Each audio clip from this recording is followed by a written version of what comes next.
한국에 한국신학대학교라는 곳이 있는데요. 그곳에 명예교수로 계시는 이장식 교수님이라는 분이 있는데, 그분이 한국교회의 정체성의 위기라는 제목으로 글을 썼습니다.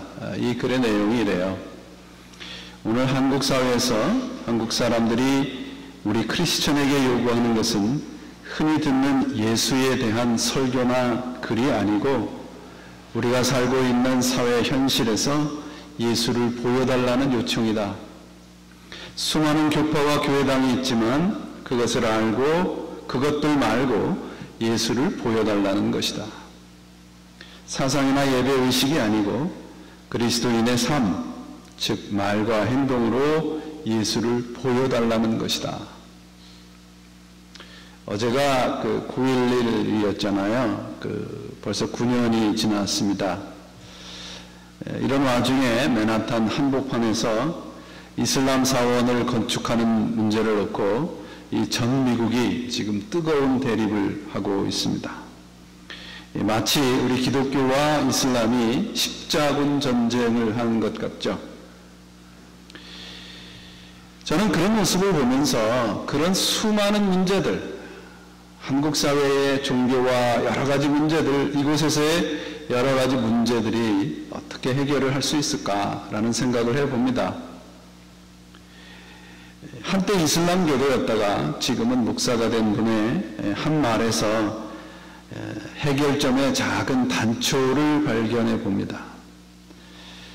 아디드 목사님인데 이분이 이런 말씀을 하셨어요. 모든 그리스도인들이 그리스도인이라면 오늘날 이슬람은 없을 것이다. 모든 그리스도인들이 그리스도인으로 살아간다면 오늘날 이슬람은 없는 것이다 라는 말을 했습니다.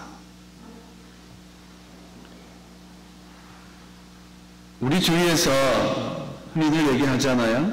예수를 아는 사람들은 많고 예수에 대한 지식을 아는 사람들은 많은데 예수님을 발견할 수 있는 사람이 적다는 거예요. 예수님을 닮은 사람들이 별로 없고 예수를 닮아가려고 하는 노력이 참으로 적다는 지적을 하게 됩니다. 예수를 이용해서, 예수를 믿는 힘을 이용해서 세상에서 인정받으려고 하는 사람들은 많은데 예수님을 닮은 사람들이 적다는 지적을 많이 듣습니다. 우리가 산상수훈을 살펴보고 있는데 산상수훈의 결론이 무엇입니까? 팔복이 어떤 것이고 소금과 빛이 무엇이고 예수님의 가르침에 대한 내용의 지식을 얻는 것이 아니고 마태복음 5장서부터 7장에 나오는 산상수훈의 결론, 7장 마지막에 산상수훈의 결론을 보면 예수님께서 이렇게 말씀하세요. 나더러 주여 주여 하는 자마다 다 천국에 들어갈 것이 아니다. 하나님의 뜻을 알고 행하는 자만 천국에 들어갈 것이다 라고 말씀하세요. 그리고 비유로 말씀하십니다. 모래 위에 집을 짓지 말고 반석 위에다 집을 지어라.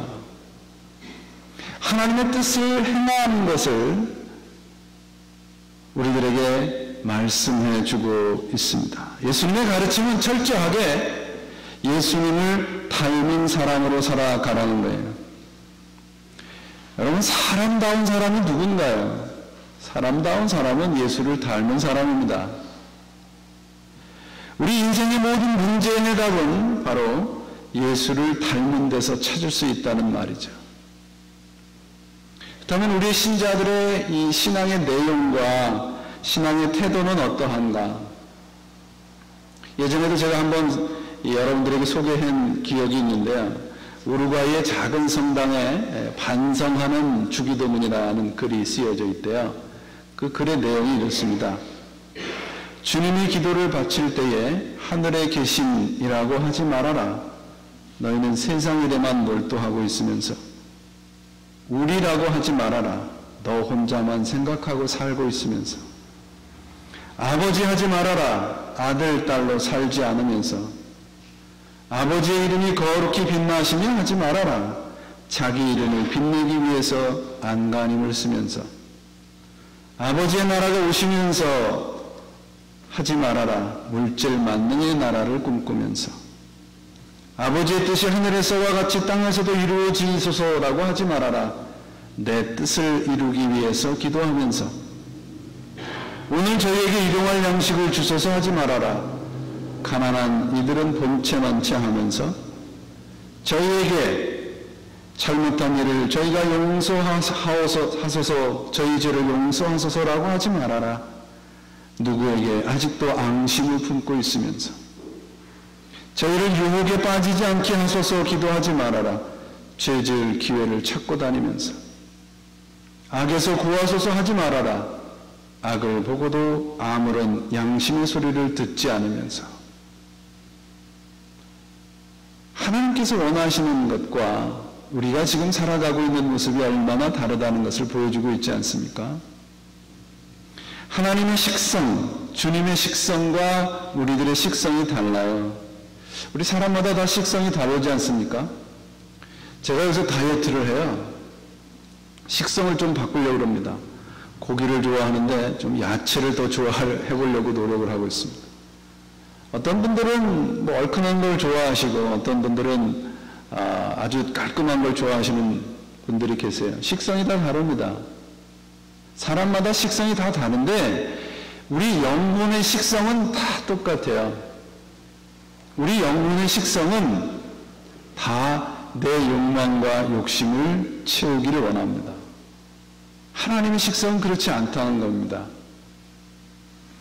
우리는 세상적인 복과 성공과 이런 능력에 늘 배고픔과 갈증을 느끼면서 살아갑니다. 그런 것들은 먹으면 먹을수록 마시면 마실수록 더 배고프고 더 허기지게 만드는 것들입니다.